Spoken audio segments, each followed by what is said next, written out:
Welcome to the debate. Today we are trying to untangle a knot that has, frustrated feminist theory for the better part of a century. It's often called the feminist paradox, and the stakes are just incredibly high. The central problem is this. How do you define a female identity? How do you say this is what a woman is without using the very language, the very tools and structures that the patriarchy created to oppress women in the first place? If you define woman simply as the opposite of man, aren't you just reinforcing the binary you're trying to destroy? It really is the ultimate master's tools dilemma. You know, if you use the existing language, you reinforce the prison. But if you try to invent a completely new language, you risk drifting off into fantasy and losing touch with the real political struggle. So to help us navigate this, we're looking at a very dense, very provocative paper by Miriam Fernandez-Santiago called Agential Materialism and the Feminist Paradigm, a post-humanist approach. And what I love about this paper is that it doesn't just stay in the realm of linguistics. It pulls in physics, specifically the clash between the old Newtonian world and the quantum world. Right, it frames the debate as a collision between two models of reality, reflection versus diffraction. And that is exactly where our battle lines are drawn today. The core question is, can we build a new feminist reality by cutting ties with the past completely, by using the quantum method of diffraction, or do we need to acknowledge that we are inevitably repeating old patterns to be ethically accountable, which is the concept of mimesis? I am planting my flag firmly in the camp of the radical new. I believe that to escape biological essentialism, we have to embrace Karen Barad's agential materialism. We need to stop reflecting the past and start creating genuinely new patterns. And that is where I have to pull the brakes. Because while the quantum approach is seductive, it's intellectually dazzling, I am here to argue for Fernandez-Santiago's critique. I believe that discarding mimesis, imitation, is dangerous. If we pretend we're creating the world from scratch every single second, we remove accountability. We need to acknowledge what she calls differential sameness.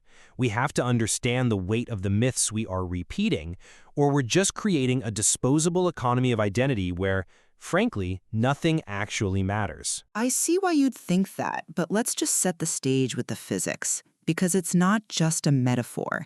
It's an ontological shift. For centuries, feminism operated in a way under a Newtonian model. This is the model of reflection. So imagine a mirror. In this view, there are objects out there, pre-existing separate entities, and our job is just to measure them or represent them. It assumes the world exists before we even look at it. The classic scientific method, subject, object, instrument, all distinct. Precisely. And for feminism, that is a trap. Because if the world out there is patriarchal, and your job is just to reflect it, you're stuck. Karen Barad, building on Niels Bohr, just blows this up. She introduces agential materialism. In this view, there are no pre-existing objects or subjects. There is only intra-action. Intra-action, not interaction. Exactly. Interaction implies two things that already exist bumping into each other. Intra-action means the things actually emerge from the relationship. The object and the subject don't exist until the moment of the agential cut. The cut is the act of observation that separates me from you. So this means we aren't just reflecting a woman who is out there waiting to be found. We are creating the phenomenon of gender through the act of observation. We are making the world, not just mirroring it. I don't deny the brilliance of Barad's physics. The idea that the observer and the observed are entangled is revolutionary. But Fernandez-Santiago points out a glaring flaw in how this is applied to feminist theory. Barad treats mimesis, the act of reflecting or imitating, as something to be discarded. She calls it merely iterative. She implies it's useless because it holds the world at a distance. Well, doesn't it? If you're just reflecting, you aren't changing anything. You're just a photocopier. I'm sorry, but I just don't buy that. Let me tell you why. By discarding reflection, Barad ignores the space-time continuum. If every moment is a brand new, agential cut, totally distinct from the last, we lose the ability to track history. We lose the vector of time. Fernandez-Santiago argues that we need differential sameness. We need to account for how time changes space while keeping it, in some ways, the same. If we don't, post-humanist feminism becomes what she calls a liberal economy of disposable identities. Disposable identities is a harsh phrase. It's accurate. If every identity is a new creation, no one is responsible for the old ones. If I can just cut a new self every morning, I don't have to deal with the history of oppression I carry. I think that's a cynical reading. It's not about dodging responsibility. It's about the power to change. Let's ground this. The paper discusses this tension through the concept of stealing the language, referencing Alicia Ostriger. This is a perfect example of why the diffractive creative view is so necessary. You mean the iron logotype? Yes, in 1987, when Ostriger published Stealing the Language, the cover art was an iron like a household clothes iron, but with the hot, flat side facing the reader. It was threatening. It was visceral. Ostriger argued that women writers like herself and Cixous in France had to steal myths to subvert them. They had to take the language of the oppressor and use it to fly. They referenced the French pun voler, which means both to steal and to fly. It is a powerful image, taking that domestic tool and turning it into a weapon. Exactly. Cixous argued that women must write themselves into existence. This is the agential cut in action. They aren't reflecting the phallogocentric language. They are breaking it, stealing it, and using it to create a new reality where women can fly. That sounds incredibly empowering, but have you considered the logical impossibility that Fernanda Santiago points out?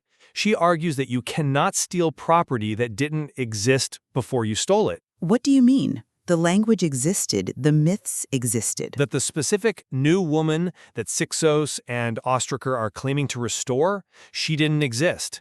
Fernanda Santiago argues that Cixous' new woman relies on an imagined pre-existence. It's nostalgia for a golden age that never actually happened. When Cixous talks about returning to a lost natural order, she's creating a myth in the present but pretending it's a restoration of the past. But isn't that the point? We're hacking the timeline? But she frames it as theft. That is the trap. By framing it as stealing, Cixous is actually validating the ownership of the oppressor. She is saying, this language belongs to the patriarchy, and I am taking it back. But it never belonged to the new woman in the first place because she is a new invention. Fernanda Santiago is saying this naturalizes the very repressive economy they are fighting. It creates a myth of the archaic mother where a pre-existing truth that is actually just a fantasy. It's intellectually dishonest. I see the contradiction you're pointing out, but I think you're getting hung up on the semantics of theft and missing the creation. Let's look at Virginia Woolf. The paper spends a lot of time on Woolf's famous Shakespeare's sister thought experiment. A staple of feminist literature. Right. Woolf asks, what if Shakespeare had a wonderful, gifted sister? Let's call her Judith. Woolf concludes that this woman would have been barred from school, beaten by her father for refusing marriage, and eventually she would have killed herself and been buried at a crossroads. It's a tragedy meant to show how material conditions stifle genius. Yes, but from an agential materialist perspective, Woolf didn't find this woman in history. She interactively produced her. Judith Shakespeare did not exist until Woolf made the cut in the text. Woolf didn't discover a victim. She created a powerful symbol that mobilized generations of women. That is the power of diffraction. She created a new pattern of understanding that changed the material world. She didn't need a mirror. She needed a pen. That's a very charitable reading, but let's look at the patterns involved here. Fernanda Santiago agrees that Woolf created her, but she emphasizes the mimetic aspect of it all. This figure is cut from the Gothic tradition. The Gothic tradition. Look at the details. A shamed father, a flight into the night, madness, suicide. These are tropes. They are repetitions. Fernanda Santiago argues that Woolf didn't just invent a woman. She repeated a specific narrative of victimization found in, 18th and 19th century literature. But she used those tropes to expose the injustice. Did she? Or did she just create another dead woman to mourn? The author argues that by failing to acknowledge the repetition, the mimesis, we fail to take responsibility for the fact that we are choosing to tell the story of the victim again. We are cutting the victim into existence. Agential realism says we are responsible for the world we create. Woolf created a suicide, If we ignore the history of that trope, we treat it as a natural fact rather than a narrative choice. I think implying Woolf is responsible for victimizing a fictional character is maybe a bit of a stretch, but it does lead us right into the post-humanist turn. This is where the debate moves from the Victorian era to the digital era. We go from Woolf to Catherine Hayles and Donna Haraway. The era of the cyborg and the flickering signifier. Exactly. And this is where the potential for liberation just explodes. Catherine Hayles argues that we're moving from a model of presence and absence, which is the old Freudian model of castration, of lack, to a model of pattern and randomness. We're dealing with flickering signifiers on a screen. And Donna Haraway's cyborg, it breaks the boundary between human and machine, between physical and non-physical. And why is that so critical for feminism? I'm sorry, but I just don't buy that optimism. And neither does Fernanda Santiago. She brings a very sharp critique to this information narrative. She argues that Hayles' model risks desexualizing the body to the point of making it disposable. Disposable? It's freeing. It's unchaining us from the limitations of flesh. But when you unchain from the physical, you unchain from accountability. Fernanda Santiago argues that Haraway's cyborg relies on affinity rather than identity. It celebrates pollution and noise. It wants to be unfaithful to origins. But if you are unfaithful to origins, if you ignore the matrix of power that still exists in the real world, you end up with what she calls unimaginable informational waste. Informational waste. That is a haunting phrase. It is. She argues that this results in a liberal economy of identity. We try on identities like hats, we hack the code, we change our avatar, but no one is responsible for the result. We become flickering signifiers with no weight. If gender is just a code we can hack, then the suffering of actual gender bodies who can't just log off gets erased. We risk creating a world where we claim to be post-gender, but the hierarchies of power remain exactly the same, just hidden behind a screen of randomness. That is a compelling pushback. You're saying that the cyborg is a privilege. I'm saying it's a fantasy of escape. Haraway claims the cyborg is a bad copy that subverts the original. But it is still a copy. That is the point. Haraway claims to be unfaithful to origins, but she is still defining herself against those origins. You cannot escape the past just by declaring yourself a hybrid. Fernanda Santiago's point is that by focusing so much on randomness and uncertainty, Hayles and Haraway leave agency unaccounted for. They act like the new patterns just happen, but they don't just happen. We make them happen. So this brings us to the core of the disagreement. Reconciliation. How do we move forward? I still maintain that Barad's agential cut is the ultimate act of responsibility, precisely because it refuses to allow us to be passive. Barad uses the example of Schrödinger's cat. The famous cat, alive and dead. Until the apparatus interacts with it, the cat is neither alive nor dead until the interaction occurs. The cut resolves the indeterminacy. To me, that is profound. We create the world we observe. That isn't a lack of accountability, it is the height of accountability. We are responsible for the reality we solidify. We aren't just discovering myths, we are building them. But the author argues we need creative mimesis. We must bring reflection back into focus. You can't just say, I made a cut, therefore I am responsible. You have to judge the quality of the cut against the past. But if you judge it against the past, aren't you just reinforcing the old standards? This is the trap. If I have to check my new feminist reality against the old patriarchal history to see if it's accurate, I'm never going to leave the house. No, because true accountability comes from admitting that we are repeating patterns, whether based on affinity or law, and judging them. Fernanda Santiago calls for agential responsibility in naming. We have to admit, I am repeating this Gothic trope, or I am repeating this patriarchal binary even as I try to subvert it. If we pretend we are engaging in pure diffraction, it just looks like chaos or random creation. But it's not. We are repeating. I'm just not convinced by that line of reasoning because it feels like it shackles creativity.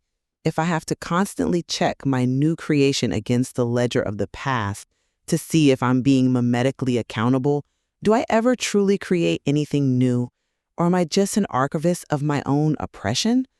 The advocate for agential materialism would say that the creation of the phenomenon is where the power lies. The fact that the phenomenon creates both the object and the subject now means we can break the cycle. But can you? The author writes that space contains temporal change into self-sameness.